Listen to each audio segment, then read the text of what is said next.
Приветствую всех на канале Магия Песка. Мои дорогие любимые зрители, меня зовут Ольга, и сегодня для вас я сделаю отсыпочку на такую тему. Кто очень сильно пожалел, что вас потерял? Кто это человек, либо эти люди? Пусть песочек нам все покажет. Я прошу высшие силы дать мне возможность ответить на все ваши вопросы и послать для вас только лишь самую важную, нужную и полезную информацию.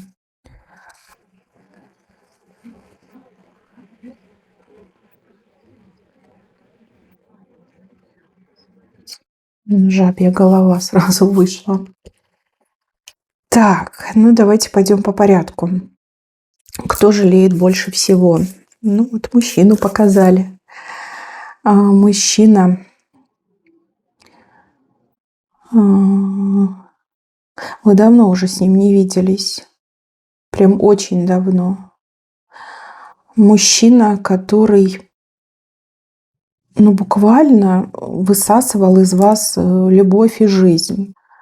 Какой-то, как вампир какой-то, присосался к вам, очень много от вас требовал какого-то прям подчинения, чтобы вы не могли там наперекор ему ничего сказать, чтобы у вас своего мнения не было.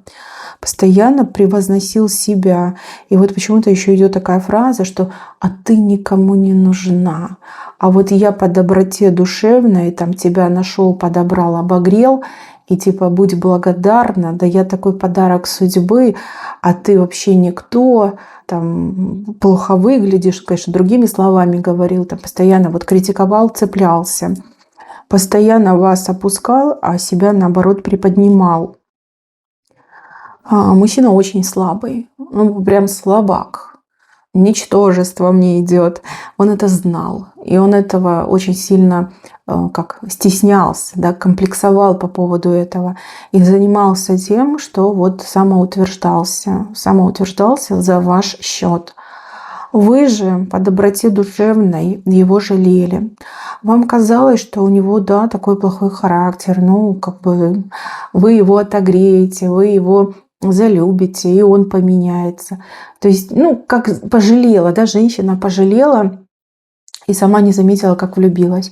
А потом, как пришла в себя, так и ахнула. Господи, кого я у себя пригрела, да? Где вообще я его нашла? Слава богу, вы уже в себя пришли, давно пришли. И я вижу, что вы как-то резко порвали с этим мужчиной. Этот мужчина вообще был в шоке. Он прям до последнего надеялся, что вы одумаетесь, что вы испугаетесь, что вы его там возвращать будете. Напоследок, конечно, он тут кучу вам говна наделал, наговорил, еще что-то вот мне идет сделал. Может, что-то украл, забрал. Либо обещал, вы на него понадеялись, а он там типа, раз ты меня не хочешь, значит, я и делать ничего не буду.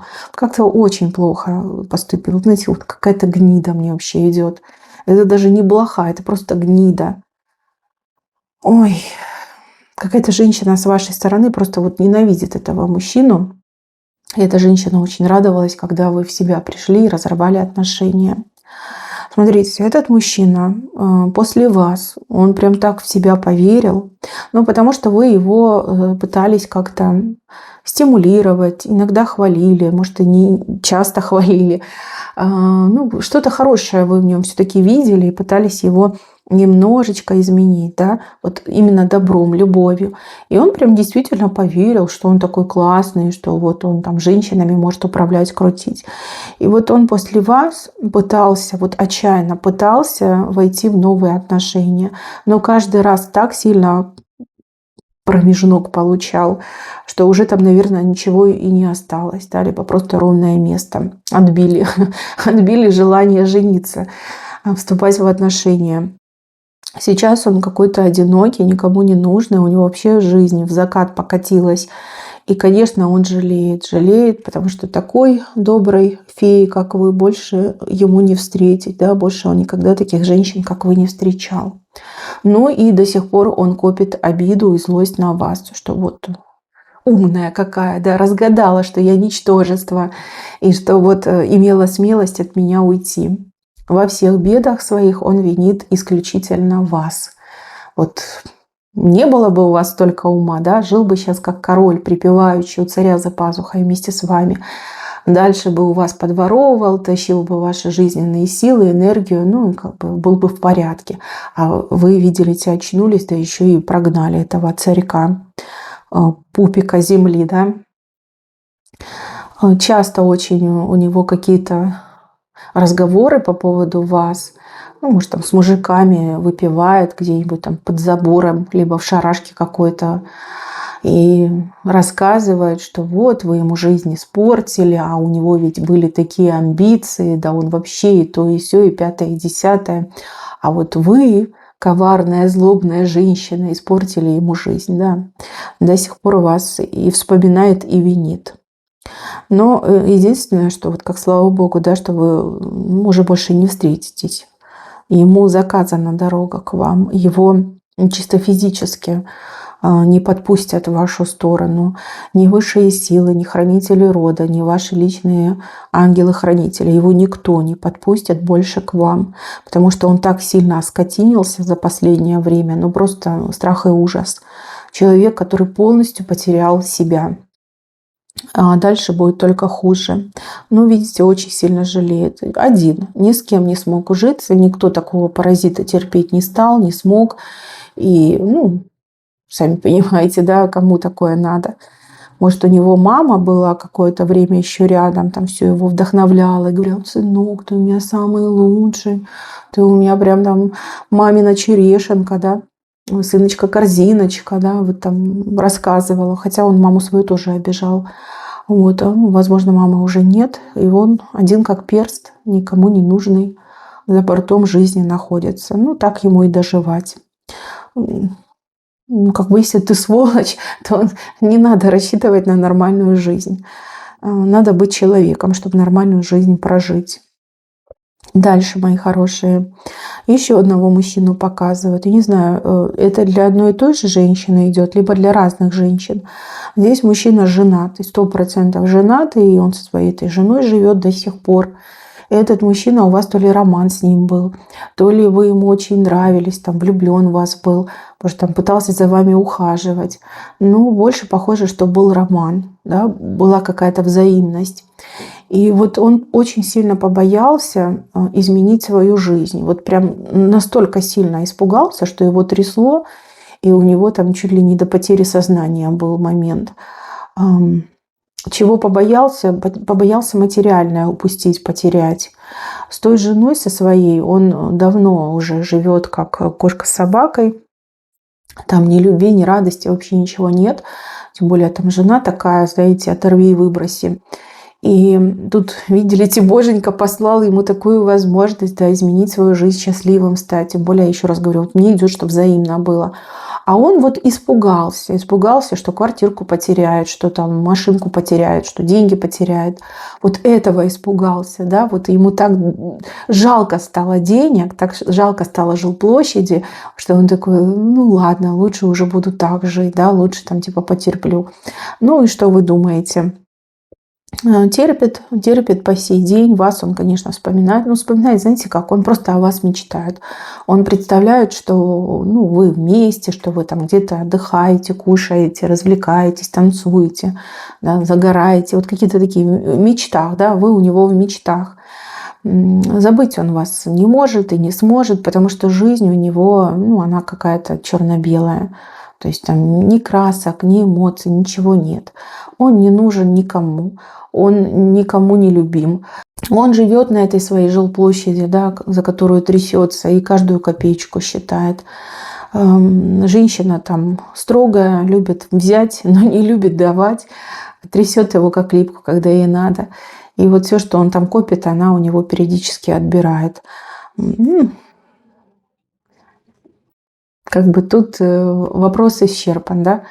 Мог все поменять, но побоялся. И почему-то мне еще идет, что он вас как-то очень сильно подвел. Может, он вам там клялся, обещал, да, тратил ваше время, ваши молодые годы, брал вашу любовь, но при этом деньги для него оказались важнее. Даже не просто деньги, а вот именно материальное благополучие, обеспеченность материальная оказались для него важнее. Пожалел ли он? Честно, тут нельзя сказать, что он пожалел. Он себя до сих пор уговаривает, что это было правильно, ведь я там эту квартиру заработал, либо я там эту машину заработал. То есть, ну, все-таки, как бы, да, он больше материалист, наверное, либо, господи, он из какой-то, может, очень бедной семьи, и немножко заработав денег, он, как бы, знаете, человеком себя почувствовал. Конечно, побоялся это все терять. Как-то так не идет. Там не из-за жены, не из-за детей, не из-за там, родственников, там именно вот материальное сыграло. Ну, жалеет, что он жалеет, мечтает о вас. Плохо, конечно, ему. И еще, знаете, тут такой знак показан, что если бы он был с вами, он бы стал гораздо успешнее и более красивую, яркую и долгую жизнь прожил. Ну, а сейчас у него там не сильно все поменялось с тех времен, когда вы были вместе. Он как будто бы в той точке и зарос, да, как пауза какая-то сплошная в жизни, ни вперед, ни назад, вот в одной точке сидит, и, ну, непросто, да, очень даже и непросто. Вы вообще ему удачу на самом деле приносили, и он об этом знал. Ну, либо догадывался точно, что вот вы удачу приносите. Ну, все, сам себя лишил. Ну, бывает. Такое иногда бывает. Дальше. Вот жабу показывают. Ну, жаба – это человек, который вас недооценил, обидел, может, сплетничал про вас, может, как-то, вот знаете, лез на рожон, может, вы даже дружили с этим человеком, ну, либо хотя бы были в нормальных отношениях. Но жаба еще и зависть показывает, ревность, зависть. Может быть, какая-то вот женщина из-за зависти, из-за ревности начала к вам цепляться, начала с вами ссориться. Вы, ну, перестали общаться, перестали взаимодействовать, и тут произошло что-то, что эту женщину повергло в шок. И так вот случилось, что вы могли бы ей помочь, ну, если бы у вас были нормальные отношения. А поскольку она сама все испортила из-за зависти, из-за ревности, ну, дорога к вам была уже закрыта. Вот и все. Может, вы ее там везде закрыли, заблокировали, она там пыталась до вас достучаться, дозвониться, а вы просто об этом не знаете. Да, пожалела, очень сильно пожалела. Дошло ли до нее? Да, до нее дошло, но опять же уже ничего не сделаешь. Уже не сделаешь. Вы ее отрезали. Отрезали, почему-то мне еще идет, что заблокировали. Возможно, это еще и давно было, да, и, может, вы съехали, поменяли номер телефона, там, переехали, либо она переехала. То есть ее совесть по поводу вас до сих пор мучает. То есть, потеряв вас, столкнувшись с бедой, только тогда она смогла понять, вот, насколько вы хороший, светлый человек, и как сама себя лишила, да, вот сама себя лишила такой дружбы, либо просто хорошего человеческого общения. Да, у кого-то, скорее всего, подруга. Ну, так как вы, никто не сможет дружить. Либо нет таких открытых, добрых людей, которые во имя другого человека способны на серьезные поступки, да, помощи там оказать. Все, все. Очень жалеет. Так, еще. Ну вот какой-то рабочий момент, как работа больше мне идет. Работа, с которой вы ушли, а вас то ли не останавливали, то ли вас, ну, специально даже к этому подвели, как, знаете, выжили, да, с работы. Может быть, даже у кого-то получилась такая ситуация, что вас выживали, вы психанули и ушли, а на ваше место кого-то своего взяли. И этот человек там таких делов натворил. И опять же, вот говорят, незаменимых нет. Есть незаменимые люди, и вы один из таких людей.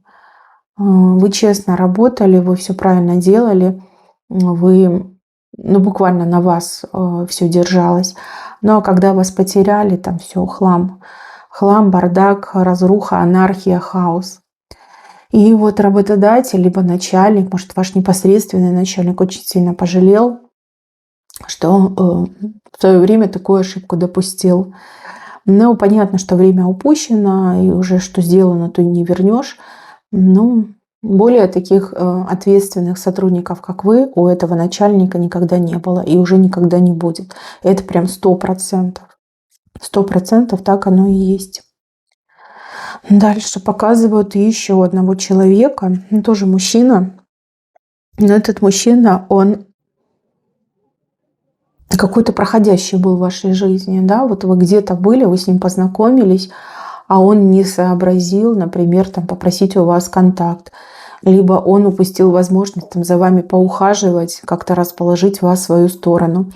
Вы, может быть, его уже даже и не помните. Это больше, знаете, как на какой-то курортный роман похоже.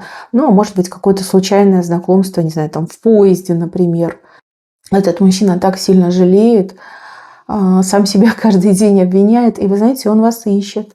Вот в сегодняшнем дне он не оставляет попыток вас найти. И прям он верит в то, что он вас найдет. Верит. Ну, может быть, он себя этим утешает. Мужчина, кстати, очень хороший. Такой весь из себя и симпатичный, и позитивный. И с головой все в порядке, и с нервной системой. И особо дурных привычек нет. Может, вы тоже пожалели, да, что не дали ему свой контакт. Но опять же, вы что, вы девушка, вы не будете первая напрашиваться. Видно, он протупил, либо так сильно был вами очарован, что просто затормозил в моменте. А теперь жалеет, и теперь я вижу, что он вас ищет. Ищет, искал, ищет и еще будет искать. Ну, с его-то упрямством, я думаю, что больше тупить он не будет. И если Боженька поможет, если судьба даст добро, то, скорее всего, да, он вас найдет. Мои хорошие, на этом у меня все. Берегите себя. Всем спасибо за внимание. Всем пока-пока.